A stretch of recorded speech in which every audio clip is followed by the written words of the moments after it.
नमस्कार viewers, Tisca classes के इस डिजिटल प्लेटफॉर्म पर आपका बहुत बहुत स्वागत है।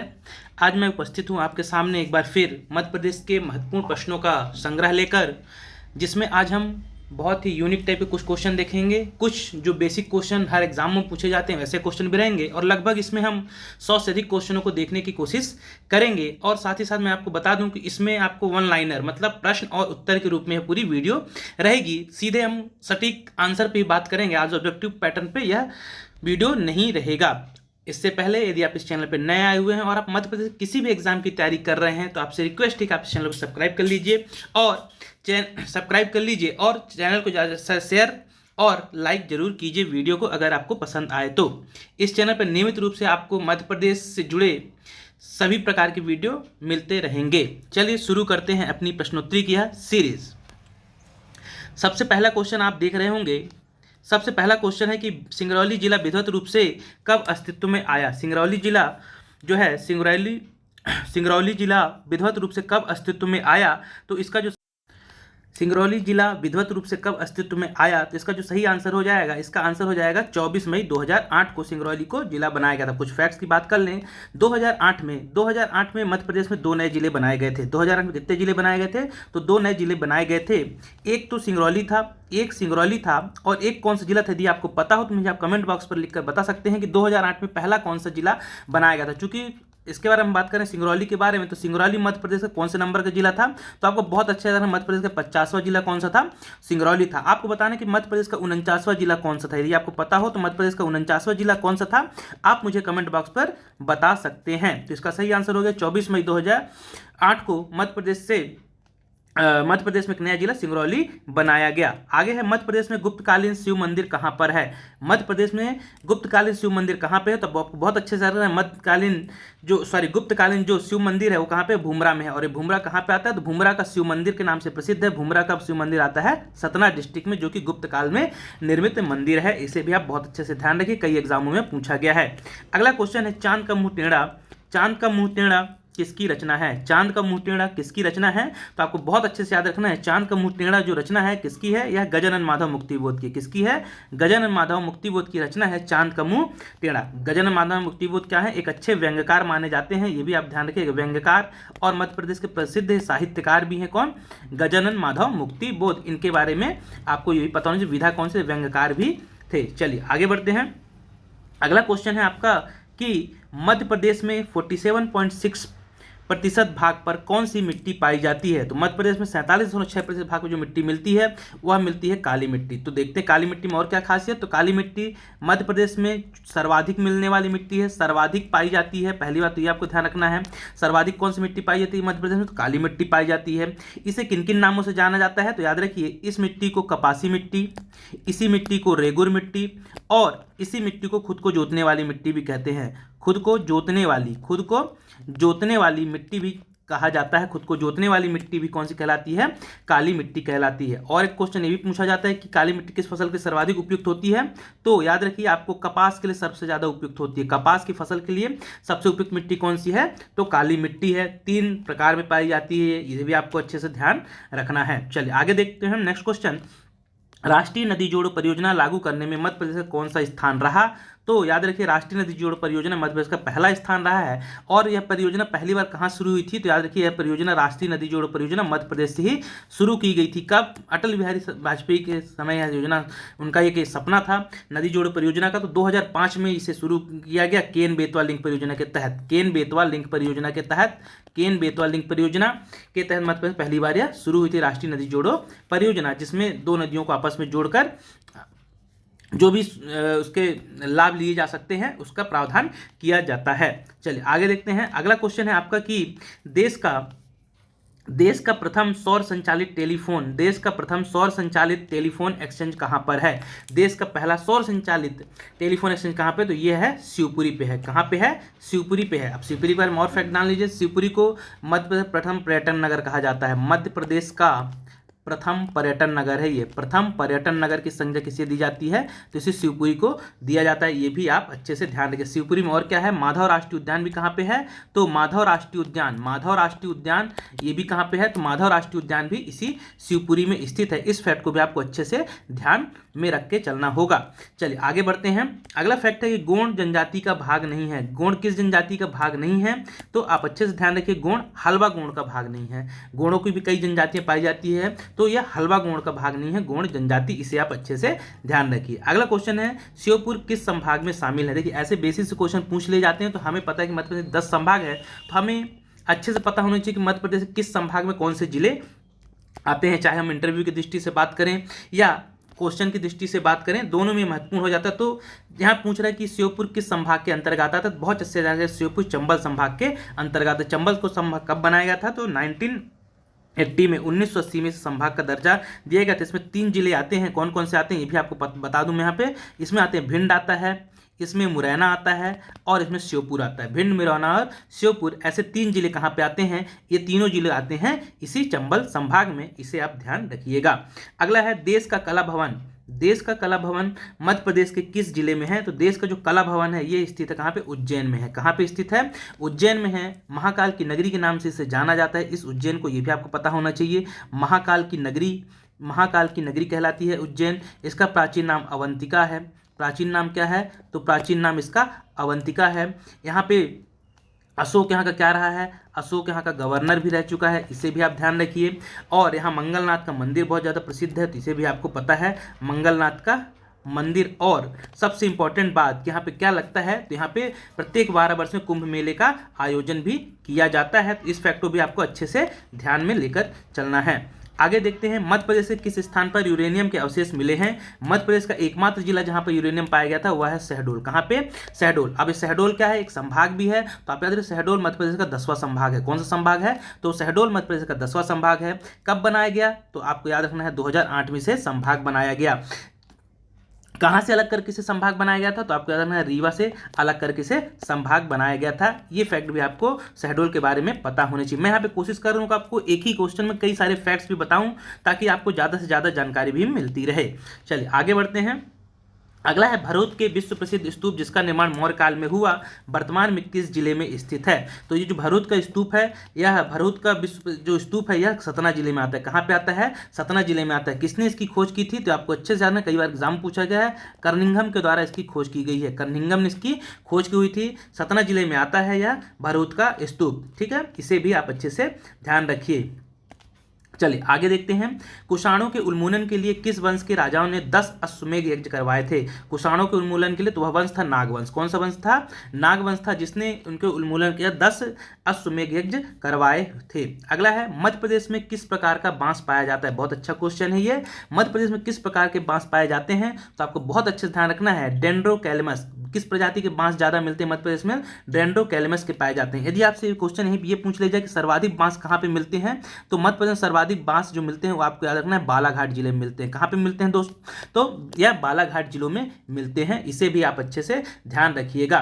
और यदि आपसे क्वेश्चन ये पूछ ले जाए कि बांस पार्क कहाँ पे स्थित है, तो बांस पार्क आपको इंदौर में याद रखना। कहाँ पे स्थित है बांस पार्क पूछा जाए तो बांस पार्क इंदौर में है, इसे भी आप अच्छे से ध्यान रखिएगा। ये भी आपके लिए इंपॉर्टेंट, एक तरह से वैज्ञानिक नाम कह लीजिए या कहिए कि किस प्रकार किस प्रजाति के बांस में डेंड्रोकैलमस से प्रकार के बांस मध्य प्रदेश में ज़्यादा पाए जाते हैं। चलिए आगे बढ़ते हैं। अगला है आपका कि अनुसूचित जातियों की सर्वाधिक संख्या मध्य प्रदेश में कहाँ है? अनुसूचित जातियों की सर्वाधिक संख्या मध्य प्रदेश किस जिले में है? तो वह जिला है उज्जैन में। कहाँ पे है सर्वाधिक अनुसूचित जाति? सबसे ज़्यादा एससी कहाँ पाए जाते हैं हमारे मध्य प्रदेश में? तो अनुसूचित जो जाति मध्य प्रदेश उज्जैन में सबसे ज़्यादा पाई जाती है, इसे भी आप अच्छे से ध्यान रखिएगा। और उज्जैन के बारे में ज़्यादा फैक्ट्स मैंने बता ही दिया कि उज्जैन में यहाँ पे क्या होता है, कालिदास समारोह का भी आयोजन किया जाता है, इसे भी आप ध्यान रखिए। चलिए एक फैक्ट अभी बता दूँ आपको, कालिदास समारोह का आयोजन कहाँ पे होता है? तो कालिदास समारोह का आयोजन उज्जैन में होता है। एक प्रसिद्ध समारोह है का टेपा समारोह, इसका भी आयोजन कहाँ पे होता है? तो टेपा समारोह का आयोजन भी इसी उज्जैन में किया जाता है। चलिए आगे बढ़ते हैं, नेक्स्ट क्वेश्चन देखते हैं। अपना अगला क्वेश्चन क्या है? तो अगला क्वेश्चन पूछ रहा है कि खजुराहो के महाजनपद काल में किस नाम से जाना जाता है? यहाँ पे मिस्टेक है थोड़ा सा, यहाँ पे देखिएगा कि महाजनपद काल, यहाँ पे देखिएगा महाजनपद काल, महाकाव्य काल नहीं है, महाजनपद काल। तो महाजनपद काल में चेदी नाम से जाना जाता था, क्योंकि हम जानते हैं कि मध्य प्रदेश में 16 जनपद में 2 मध्य प्रदेश में थे, एक था चेदी था, है ना, और एक कौन सा था? एक था अवंती। कौन सा, एक अवंती और एक चेदी, 2 ही जनपद मध्य प्रदेश में ही अवस्थित थे और ये महत्वपूर्ण क्वेश्चन हो जाता है, तो इसे आप अच्छे से ध्यान रखिएगा। तो जो खजुराहो था ये चेदी जनपद के अंतर्गत आता था। अगला है, प्रदेश में कोरंडम निम्न में से किस जिले में पाया जाता है। बहुत प्यारा क्वेश्चन है। कोरंडम कहाँ मिलता है, तो सीधी जिले में मिलता है। बहुत अच्छे से ध्यान रखिएगा, कोरंडम सीधी जिले में मिलता है। और ध्यान रखिए, जो कोरंडम है यह हीरे के बाद सबसे ज़्यादा कठोर धातु है। हीरे के बाद सर्वाधिक कठोर धातु है ये, सर्वाधिक कठोर। हीरे के बाद सर्वाधिक कठोर धातु कौन सी है, तो हीरे के बाद जो सर्वाधिक कठोर धातु है यह कौन सी है, यह है आपके कोरंडम है। इसे भी आप, चलिए नेक्स्ट क्वेश्चन में बढ़ते हैं। इसके बाद आपको ध्यान रखना है कि मध्य प्रदेश के किस जिले में सबसे अधिक आरक्षित वन है। मध्य प्रदेश के किस जिले में सबसे ज़्यादा आरक्षित वन है, रिजर्व वन कहाँ पाए जाते हैं सबसे ज़्यादा, तो वह जिला है उज्जैन में पाए जाते हैं। सबसे ज़्यादा आरक्षित वन कहाँ पाए जाते हैं, तो आपको अच्छे से ध्यान रखना है उज्जैन में पाए जाते हैं। और क्या ध्यान रखना है आपको, और यदि आपसे पूछा जाए कि सर्वाधिक वन किस जिले में पाए जाते हैं, सर्वाधिक वन कहाँ मिलते हैं मध्य प्रदेश में, तो आपको उस जिले का नाम याद रखना है बालाघाट में। सबसे ज़्यादा वन कहाँ मिलते हैं, तो वह जिला है बालाघाट, जहाँ सबसे ज़्यादा वन पाए जाते हैं। लेकिन आरक्षित वन कहाँ मिलते हैं, तो उज्जैन में मिलते हैं। आगे देखते हैं, इब्राहिम लोदी ने किस तोमर वंश के शासक को संघर्ष किया था। इब्राहिम लोदी ने किस तोमर वंश के शासक ने संघर्ष किया था, तो उसका नाम है विक्रमादित्य, या इसे हम चंद्रगुप्त द्वितीय के नाम से जानते हैं, जो उज्जैन का एक शासक था, प्रसिद्ध शासक था। भी इसके दरबार में नवरत्न भी हुआ करते थे, जिसमें कि कालिदास वगैरह इसी के दरबार में नवरत्नों में शामिल थे। तो यह विक्रमादित्य से इसने क्या किया हुआ था, संघर्ष किया हुआ था। अगला है, ग्वालियर में सिंधिया वंश की स्थापना किसने की थी। ग्वालियर में सिंधिया वंश की स्थापना किसने की थी, तो आपको अच्छे से ध्यान रखना, राणोजी सिंधिया ने। ग्वालियर में सिंधिया वंश की स्थापना, ये संस्थापक कौन है सिंधिया वंश के, तो राणोजी सिंधिया है। 2 फैक्टर आप ध्यान रखिए, जो ग्वालियर के सिंधिया वंश था, इनकी पहली राजधानी कौन सी थी। यदि ऐसा क्वेश्चन पूछ लिया जाए कि इनकी पहली राजधानी कौन सी थी, प्रथम राजधानी कौन सी थी, तो आपको बहुत सत्य ध्यान रखना है, इनकी पहली राजधानी उज्जैन थी। कौन सी थी, उज्जैन थी। फिर इसके बाद कौन सा शासक हुआ जिसने इसकी राजधानी परिवर्तित की थी और ग्वालियर बनाया था, दौलत राव सिंधिया। कौन सा शासक, दौलत राव सिंधिया, जो राजा हुए, इन्होंने क्या था, इन्होंने उज्जैन से ग्वालियर राजधानी को स्थानांतरित किया, दौलत राव सिंधिया ने। इस फैक्ट को भी आप अच्छे से ध्यान रखिएगा, ये भी आपके लिए महत्वपूर्ण हो सकता है।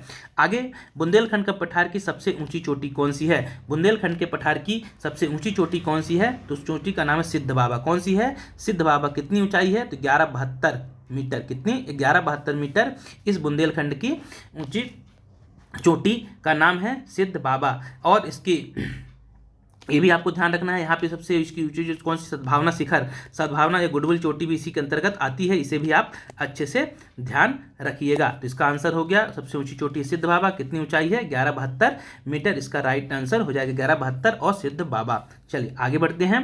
अगला क्वेश्चन है कि मालवा के पठार की सबसे ऊंची चोटी कौन सी है। मालवा के पठार की सबसे ऊंची चोटी गलत लिखा हुआ है, आप यहाँ पे सुधारिएगा इसको, ये सही नहीं है। इसका जो मालवा के पठार की सबसे ऊंची चोटी है, उस चोटी का नाम है सिगार। क्या नाम है, तो उस चोटी का नाम है सिगार। जो मालवा की सबसे ऊंची चोटी है सिगार। और इसकी कितनी ऊंचाई है, तो 881 मीटर। कितनी, 881 मीटर इसकी क्या है, ऊंचाई है। और उस मालवा की सबसे ऊंची चोटी है सिगार। जाना पाव बाद में आती, सेकंड दूसरी ऊंची चोटी है जाना पाव की पहाड़ी। इसे आप अच्छे से ध्यान रखिएगा। चलिए आगे बढ़ते हैं। अगला क्वेश्चन है कि मध्य प्रदेश में इकबाल सम्मान किस क्षेत्र में दिया जाता है। मध्य प्रदेश में इकबाल सम्मान किस क्षेत्र में दिया जाता है, तो बहुत अच्छे से ध्यान रखिए। जो इकबाल सम्मान है रचनात्मक उर्दू लेखन में दिया जाता है। रचनात्मक उर्दू लेखन के लिए इकबाल सम्मान मध्य प्रदेश के शासन द्वारा दिया जाता है। इसे आप अच्छे से ध्यान रखिएगा। अगला है, मध्य प्रदेश राज्य की पूर्व से पश्चिम लंबाई कितनी है। क्वेश्चन कई बार मैंने बताया हुआ है, तो याद रखिए मध्य प्रदेश की पूर्व से पश्चिम की लंबाई है 870 किलोमीटर। कितनी है, पूर्व से पश्चिम है 870 मीटर। और यदि आपसे उत्तर से दक्षिण पूछ ली जाए तो आपको याद रखना है 605 किलोमीटर। कितनी याद रखना है, तो 605 किलोमीटर आपको ध्यान रखना है यदि उत्तर से दक्षिण पूछी जाए। पूर्व से पश्चिम 870 किलोमीटर है। अगला है, जहाज महल कहाँ स्थित है। जहाज महल कहाँ स्थित है, तो आपको जो है मांडू जिलेधार में स्थित है। जहाज महल कहाँ स्थित है, मांडवगढ़ या मांडू में। इसी मांडवगढ़ या मांडू को क्या कहा जाता है, खुशियों का शहर कहा जाता है। क्या कहा जाता है, खुशियों का शहर भी इसे कहा जाता है। खुशियों का शहर कहा जाता है, या इसे सिटी ऑफ जॉय कहा जाता है। इंग्लिश में नाम देगा तो सिटी ऑफ जॉय भी इसे कहा जाता है। इसको भी आपको ध्यान में लेकर चलना होगा। ये भी फैक्ट आपके लिए इंपॉर्टेंट है। तो इसका आंसर हो गया कि जहाज महल धार जिले में स्थित है। अगला है, 15 अगस्त 2003 में अशोकनगर जिले को किस जिले से अलग करके जिला बनाया गया, तो गुना से अलग करके अशोकनगर को बनाया गया था, जो कि 2003 में बनाया गया था। चलिए आगे पढ़ते हैं। मध्य प्रदेश में कर्क रेखा कितने जिलों से होकर गुजरती है?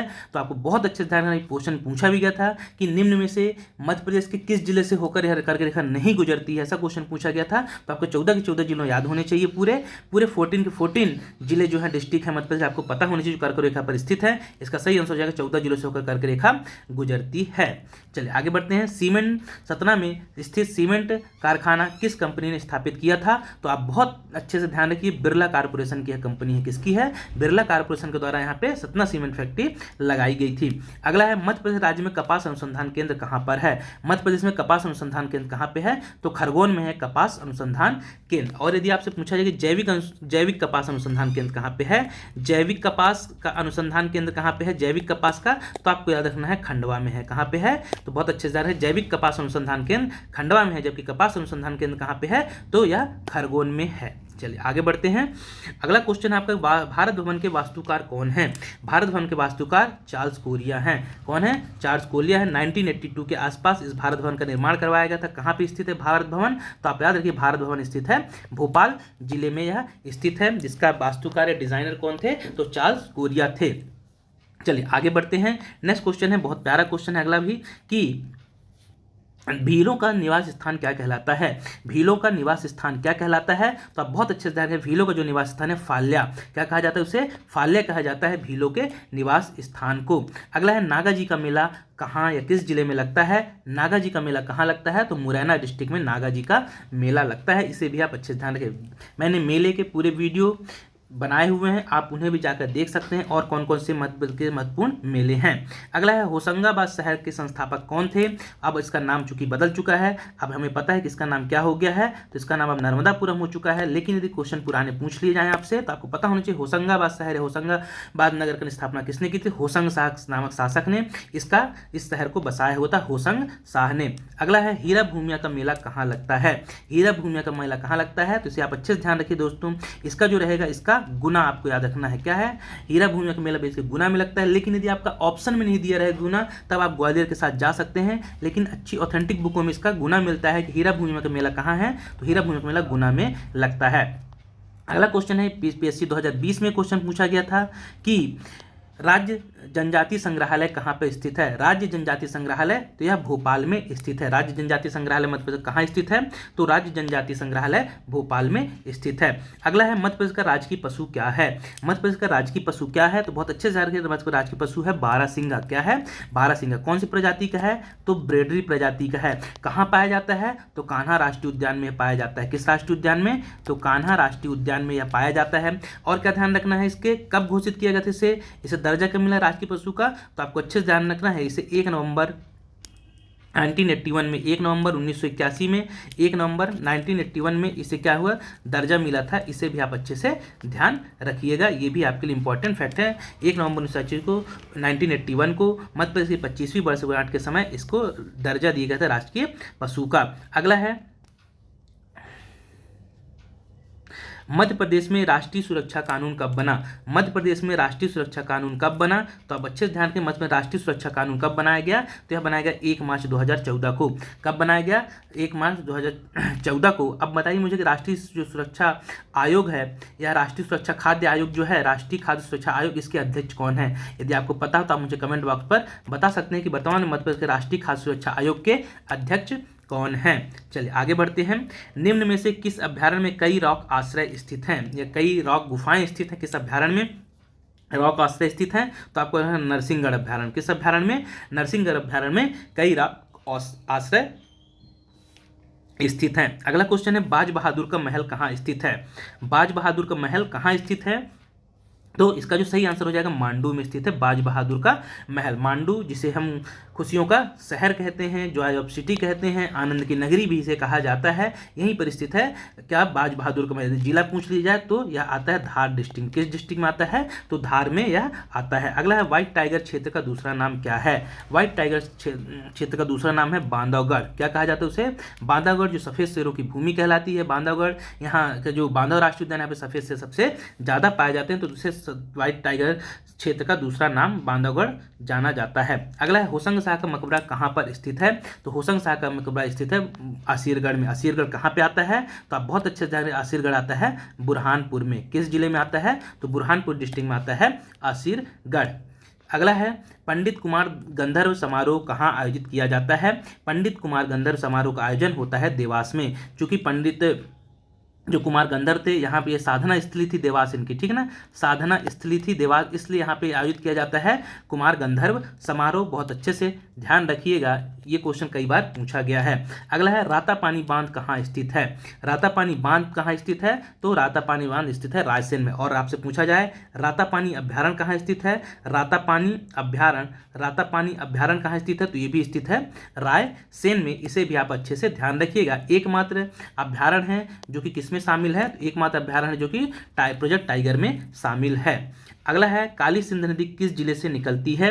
काली सिंध नदी देवास के बागली गांव से निकलती है। कहां से निकलती है? तो देवास के बागली गांव से निकलती है काली सिंध नदी।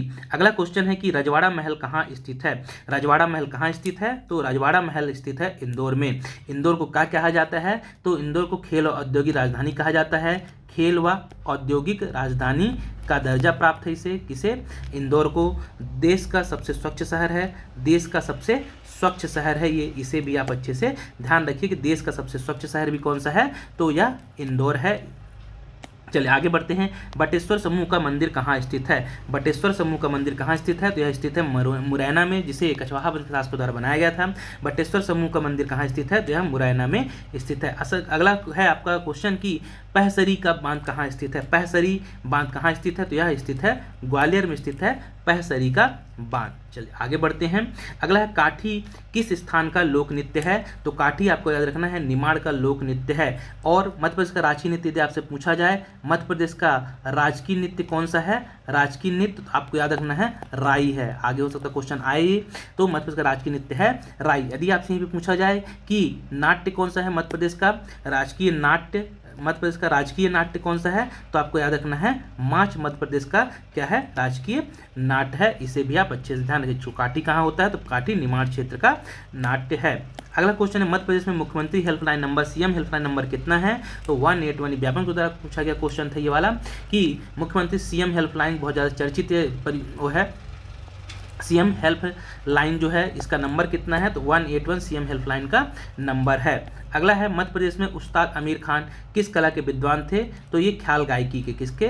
ख्याल गायकी के प्रसिद्ध गायक थे ये। कौन? उस्ताद आमिर खां।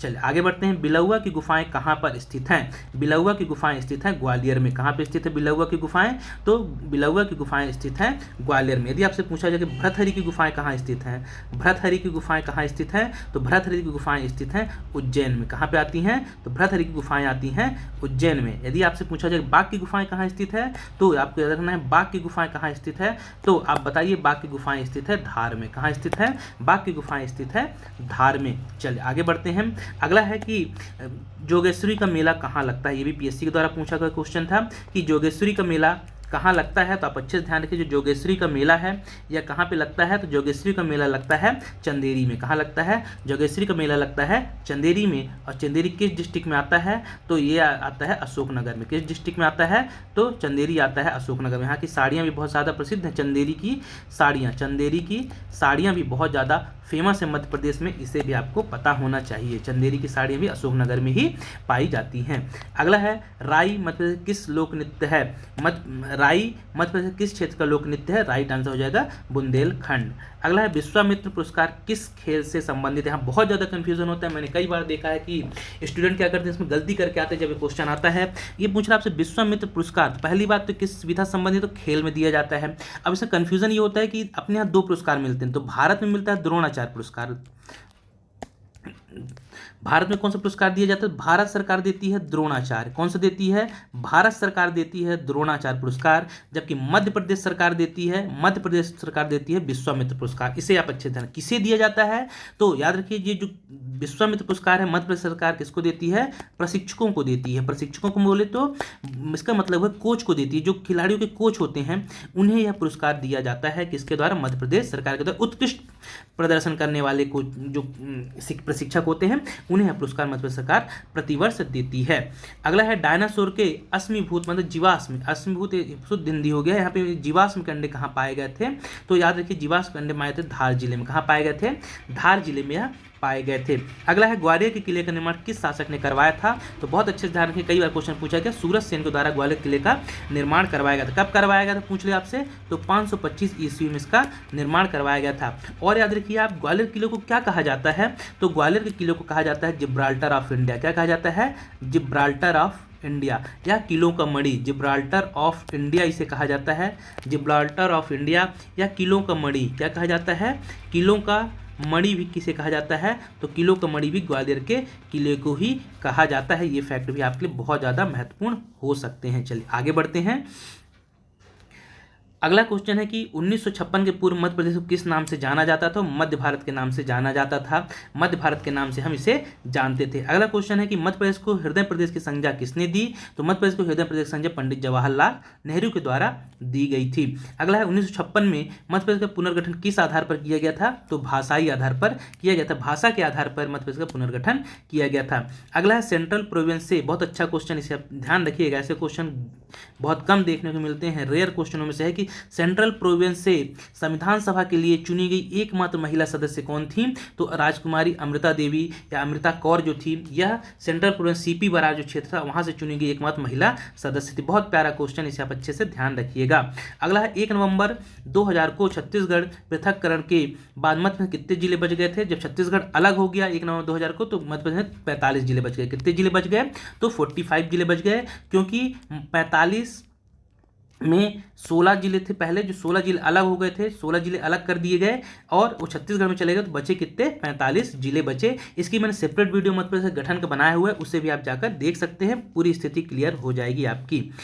अगला है 1956 में मध्य प्रदेश का कौन सा क्षेत्र महाराष्ट्र को दिया गया था? पूरा विदर्भ वाला क्षेत्र पूरा किसमें दे दिया गया था? महाराष्ट्र को दिया गया था, जिसमें आपको पता होना चाहिए अकोला, अमरावती, बुल्ढाना, यवतमाल, वर्धा, नागपुर, चांदा, ये पूरे कितने जिले थे जब सब किसको दे दिए गए? ये पूरे जिले महाराष्ट्र को दे दिए गए थे।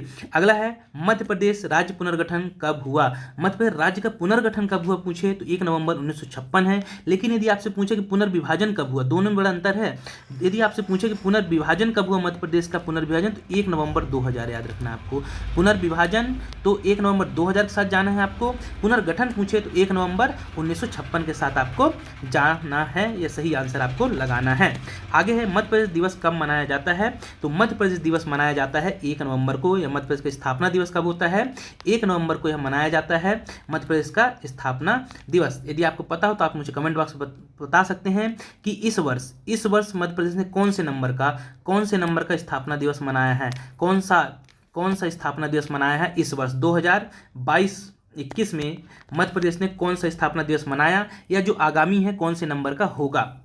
तो ये थे आपके पूरे लगभग 90 प्लस क्वेश्चन, और मैंने आपको फैक्ट्स भी बताए बहुत सारे, तो ऐसे मिला के 100 से ज़्यादा आपके क्वेश्चन हो रहे हैं। अगर आप वीडियो आपको अच्छा लगा हो तो चैनल को सब्सक्राइब, लाइक और शेयर जरूर कीजिए। इस चैनल पर इसी प्रकार की वीडियो आपको नियमित रूप से मिलते रहते हैं, जो कि आपके आगामी आने वाले एग्जामों के लिए बहुत हेल्पफुल होंगे।